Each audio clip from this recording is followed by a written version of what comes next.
Монгол Улсын шатар сайдын баталсан хуваарийн дагуу онцгойдлыг ерөнхий газраас эрүүл мэндийн улсын алба болон сурчлагын улсын албанд гамшигаас хамгаалах команд штабын сургуулийг 3 өдөр зохион байгууллаа. Тус дадлага сургууль нь анх удаага зохион байгуулагдсан гэдгээр онцлог өгөөд 3 үе шаттайгаар өрнсөн юм. Тиймээс онцгойдлын цаг нэвтрүүлэг энэ удаад тус дадлага сургуулийн талаарх мэдээллийг онцлон хүргэж байна.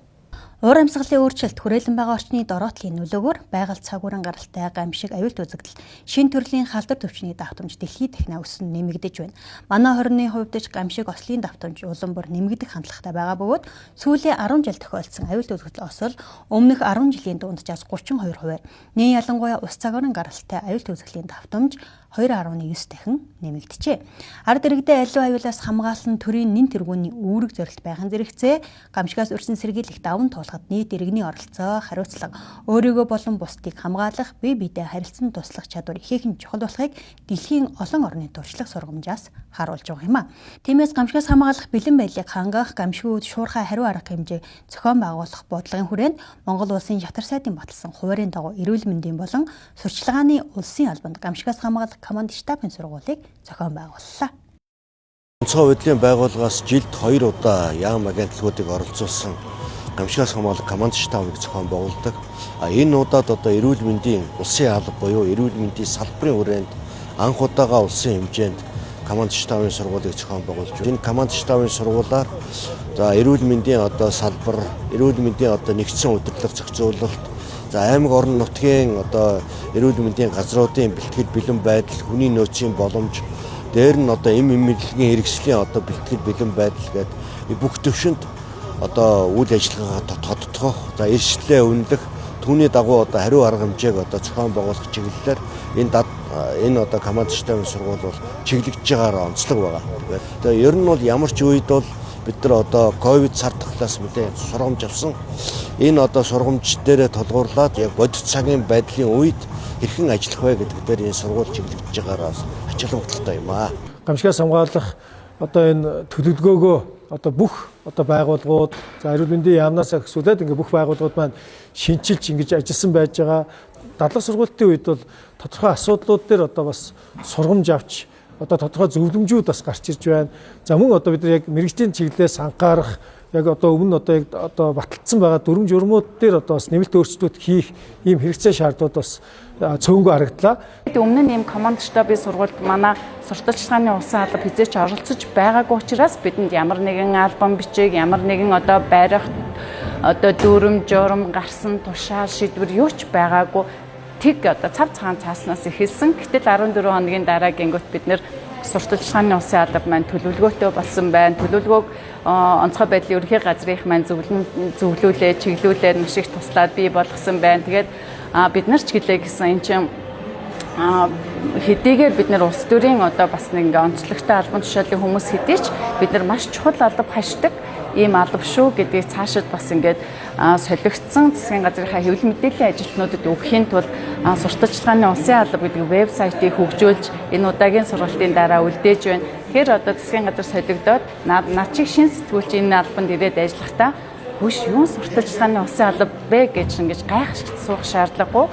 Бидний хөгжүүлсэн энэ сурталчилгааны улсын алба гэсэн вебсайт руу ороод ийм сургалт болсон юм байна. Би ийм үүрэгтэй юм байна гэдэг ойлгоод ухамсарлаад явах боломжийг бүрдүүлж чадсандаа бас баяртай байна. Урьдчилан таамаглах боломжгүй шинэ эрсдэл нэн аюултай нөхцөлийг тооцож, түүнийг сөрөнд эсвэрлэх үндэсний чадхыг бүх талын оролцоотойгоор бэхжүүлэх, гамшигын эрсдлийг бууруулах, доктортой хөгжлийг дэмжих уялдаа холбоог ханган ажиллах нь чухал юм. Тиймээс энэ удаагийн гамшигаас хамгаалах команд штабын сургуулийг эрүүл мэндийн болон сурчлагын улсын албаны гамшигаас хамгаалах бэлэн байдлыг хангах, удирдах бүрэлдэхүүний шийдвэр гаргах чадварыг нэмэгдүүлэх, байгууллага хоорондын харилцан ажиллагааг сайжруулах хүрээнд зохион байгууллаа. За бид бүхэн эрүүл мэндийн улсын алба болон сурчлагын улсын албыг нэгтгэж энэ улс орны хэмжээнд томоохон цар тахал үүссэн нөхцөл байдлаар манай эрүүл мэндийн улсын алба маань хэрхэн ажиллах уу? За үүн дээр нь манай сурчлагын алба буюу хэл мэдээллийн алба маань иргэдэд үнэн зөв мэдээллийг хэрхэн дамжуулах, зохион байгуулалтаар хангах ажлыг ямар хэмжээнд явуулах уу гэдэг байдлаар энэ сургуулийг зохион байгуулж ажиллалаа. Энд дээр эрүүл мэндийн салбар маань том салбар өөрсдөө чиг үүргийн дагуу ажлаа зохион байгуулаад ажилладаг. Гэхдээ ийм олон төрлийн хамгийн муу цагийн байдлаар ажиллахад бас хүн хүч маань хүрж гэнэ үү?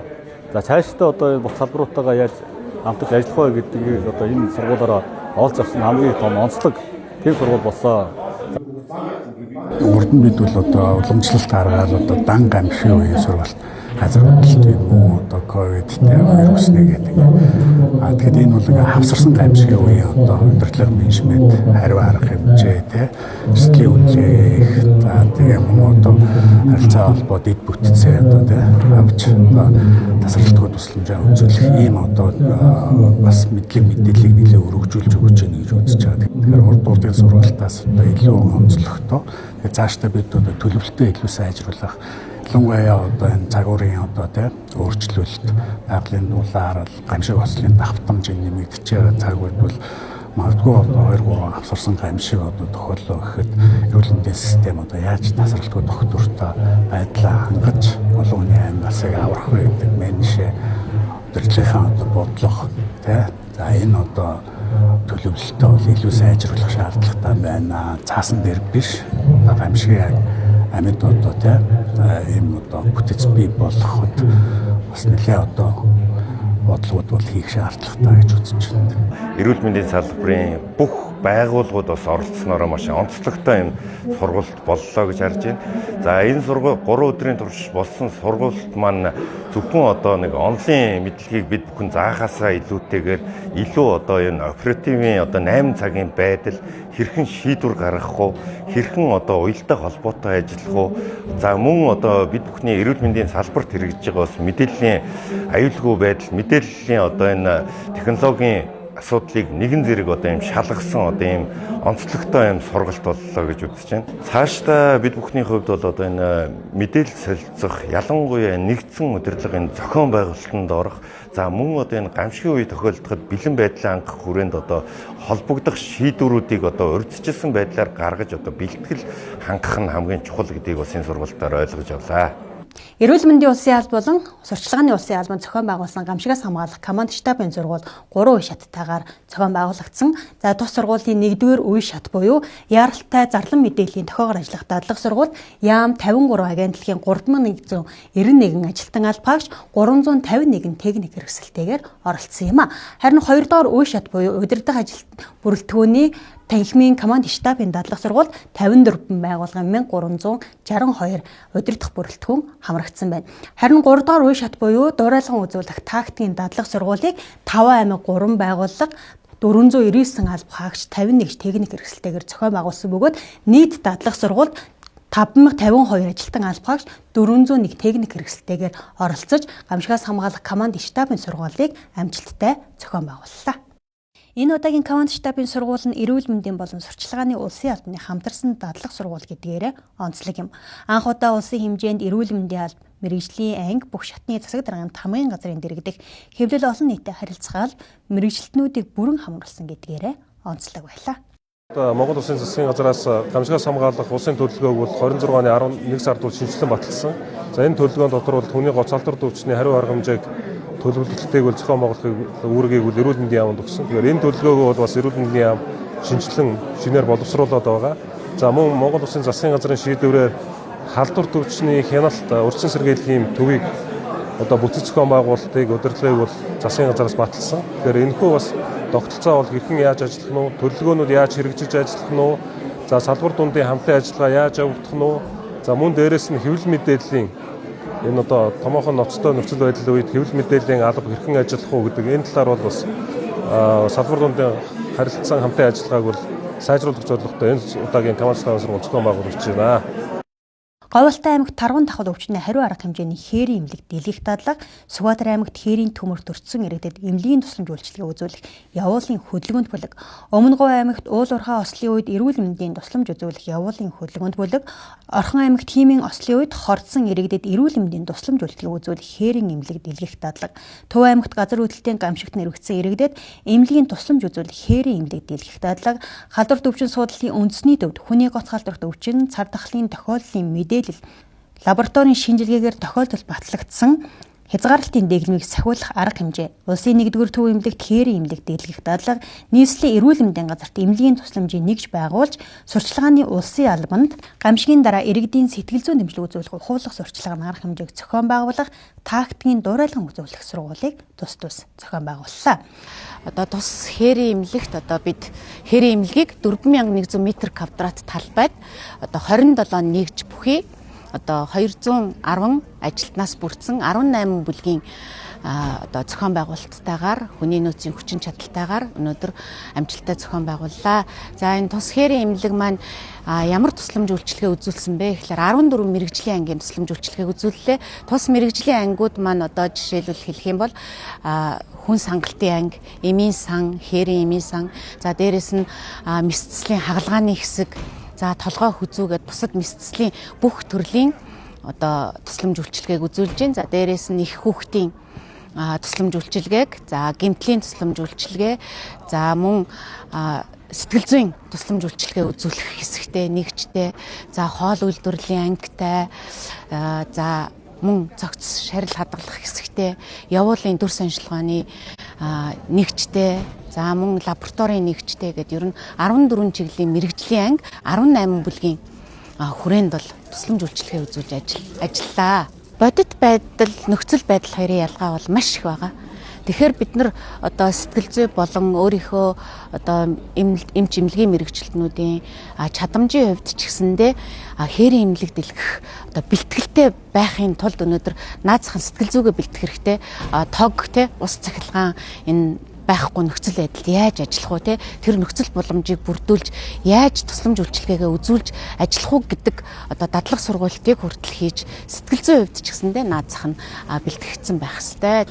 За энэхүү одоо гамшигаас хамгаалах дадлаг сургуульд нь болохоор Монголын улаан залмаа нийгмлэг маань ер нь 20 сайн дурын ажилтныхаа хамтаар 20 хүний бүрэлдэхүүнтэйгээр за осолдогч нэрвэстэд одоо нийгэм сэтгэл зүйн дэмжлэг үзүүлэх, за дээрээс нь нөгөө имитац буюу дөр хувиргалтанд те орох энэ төр гэсэн ажлуудыг төлхөө илүү хийж гүйцэтгэж хамтарч ажиллаж байгаа. Ингээ байгууллага хоорондоо уялдаа холбоо бол хамгийн их сайжирч байгаа. Тэгээ энэтэй холбоотойгоор бас нэг бие биенээс харилцан туршлага солилцох гэдэг юм маань бас айгүй өөрөө чухал байгаа даа л та. Сүргэлтийн дрон маань 2024 оноос эхлээд үйл ажиллагаагаа явуулж эхэлсэн. За тэгээд тухайн дрон маань бол Японд үйлдвэрлэгдсэн дрон байгаа. За энэ дрон болохоор Монголд явж байгаа одоо Японд үйлдвэрлэсэн 2 дахь загварын дрон байгаа. За энэ дроныхаа хүчин чадал бол 15 м/сек буюу 54 км/цагийн хурдтай дээд хурд нь нисдэг. За туулах замын хувьд бол 40 км замыг туулах чадвартай. Тэгээд үүнийг бол 40 минутанд турш одоо нислэгийн хугацаатай үргэлжлэнэ. За мөн бороонд явах хүчин чадалтай. Тэгээд одоогоор бол Сүлбэл суусны үндэсний төвөөс нийт Улаанбаатар хотын 14 эмнэлэг рүү яралтай цуцсан бүтээгдэхүүнийг хүргэх үйл ажиллагааг өдөр тутамдаа явуулаад хэрэгжүүлж байгаа дрон байгаа маа. 5 кг хүртэл ачаа тээвэрлэх хүчин чадалтай. За тэгэхээр ойролцоогоор хайрцаг маань өөрөө нөгөө хамгаалтын хөргүүрийн систем гэдэг одоо нөгөө нэг юунотойгоо нийлээд 1 кг орчим болоод тэгэхээр 4 кг орчим гэхээр нийтдээ нэг 21-20-25 нэгж цуссан бүтээгдэхүүнийг бол нэг удаа тээвэрлэх хүчин чадалтай байна. За Төв аймаг бол 30 ортой хээрийн эмнэлэг дэлгэсэн. Гэхдээ газар хөдлөлтийн үед хэрхэн ажиллах вэ гэдэг зохион байгуулалтыг хийсэн. Салбар дундын оролцоо энэ удаагийн сургалт дээр маш өндөр түвшинд оролцсон учраас манайх их сайхан боллоо. Дээр нь улсын хэмжээний сургалт маань эрүүл мэндийн улсын алба, сурчлагын албатай хамтарч байгаа. Тэгэхээр сурчлагын алба чинь Төв аймагта застрагын тамгын газрын хэвлэл мэдээллийн алба болж байгаа байхгүй. Тэгээ алба маань ажиллаад ирэхээр одоо миний түрүүний хэлсэнчлэн хээрийн эмнэлэг дэлгэсэн бүрэн кинотой болсон. Энэ бол одоо баг хэдэн үедээ хэрэгцээтэй зүйл. Яг тэгэхээр 2026 онд ингэж хээрийн эмнэлгийг дэлгэсэн байна гэдэг энэ сайн жишээг аваад үлдчихээрээ одоо дараагийн үед ямар ч гамшиг болсон баг дэлгээ харахад шууд бэлэн одоо бидний сургуулийн гол үр дүн одоо энэ үлдчихэж байгаа гэж бодоод байгаа. Салбарын залуу эмч эмнэлгийн мэргэжлэнгүүд маань яг өөрийнхөө ажлын чиг үүргийн хүрээндээ би энэ ажлыг ингэж хийх юм байна шүү гэдэг мэдлэгтэй болсон. Сургуулийн хүрээнд Монгол Улсын засгийн газрын 2026 оны 11-р тогтоолоор батлагдсан Монгол Улсын гамшигаас хамгаалах төлөвлөгөөтэй уялдуулан улсын болон орон нутгийн аль мэргэжлийн ангийн гамшигаас хамгаалах төлөвлөгөөг боловсруулж туршлаа. Цар тахал, халдвар төвчин, газар хөдлөлт, хийм, засваргийн осол, хээрийн түүмэр зэрэг олон төрлийн хавсарсан гамшиг ослын цагийн байдлын дагуу хариу арга хэмжээг зохион байгуулж удирдлага зохион байгуулалт харилцан ажиллагааг жигдрүүлэх, төлөвлөлтийг боловсронгуй болгох ажиллагааг зохион байгууллаа. Удирдах бүрэлдэхүүний сургуулийн үйл ажиллагаа удирдах нэгдсэн системийг анх удаа туршиж сургуулийг удирдан ажилласан бол эрүүл мэндийн хөгжлийн төв, эрүүл мэндийн салбарын хүч хэрэгслийн системийг шинээр үүсгэж, хүч хэрэгслийн мэдээллийг бодит цагаар харах боломжийг бүрдүүллээ. Ингэснээр гамшиг үед хариу арга хэмжээг шуурхай зохион байгуулах, зөв оновчтой төлөвлөх, удирдлагын шийдвэр гаргах чадвар нэмэгдэж, төв орон нутгийн харьяа байгууллага салбар нэгжийг нэгдсэн үйлдвэрээр хангах арга зүй суралцсан, байгууллага хоорондын харилцан ажиллагаа тодорхойлж, бие бүрэлдэхүүний бэлтгэл бэлэн байдлыг дээшлүүлсэн юм а. Онцгойдлын байгууллагаас Монгол Улсын шатар сайдын баталсан хуваарийн дагуу жилд 2-3 байгууллагад гамшигаас хамгаалах иж бүрэн болон команд штабын сургуулийг зохион байгуулдаг онцлогтой энэ удаад сурчлагын улсын алба болон эрүүл мэндийн улсын албанд гамшигаас хамгаалах команд штабын сургуулийг зохион байгуулсан талаарх мэдээллийг үзэгч та бүхэндээ хүргэлээ. Онцгойдлын цаг нөтрүүлэгтэй хамт байсан танд баярлалаа. Дараагийн дугаар хүртэл баяртай үзэгчтэй.